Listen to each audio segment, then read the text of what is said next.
Allu Arjun cinema Pushpa super hit జాతీయ అవార్డులు. నేను ఆ సినిమా రిలీజ్ అయిన టైంలో ఒకసారి నా వీడియోలు గుర్తుకు తెచ్చుకుంటే, నాది రెగ్యులర్గా ఫాలో అయ్యే వాళ్ళు గుర్తు తెచ్చుకుంటే, సినిమా సూపర్ హిట్ అయింది కానీ థీమ్ కరెక్ట్ కాదు, కనీసం పుష్ప 2లోనన్నా దాన్ని సరిచేస్తే బాగుంటుంది.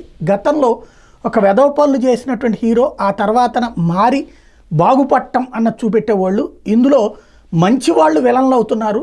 స్మగ్లింగ్ చేయడం అన్నటువంటి హీరోయిజం కింద చూపెట్టారు. ఏదో కింద ఉన్నవాడు పైకి ఎదగటం వేరు, కానీ స్మగ్లింగ్ చేయడం ఏదో హీరోయిజం, స్మగ్లింగ్లో కొత్త దారులు ఏంటి అన్నటువంటిది చూపించడం అన్నటువంటిది కరెక్ట్ కాదు.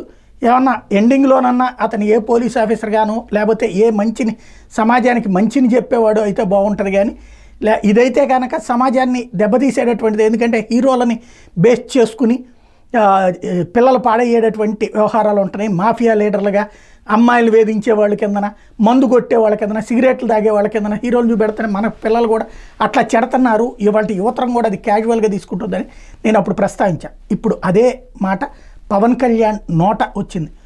గతంలో సినిమాల్లో అడవుల్ని కాపాడే వాళ్ళు హీరోలు, ఇప్పుడు అడవుల్ని ధ్వంసం చేసేటటువంటి వాళ్ళు హీరోలు అవుతున్నారు, సినిమాలు అట్లా వస్తున్నాయి అన్నటువంటి పవన్ కళ్యాణ్ వ్యాఖ్యలు.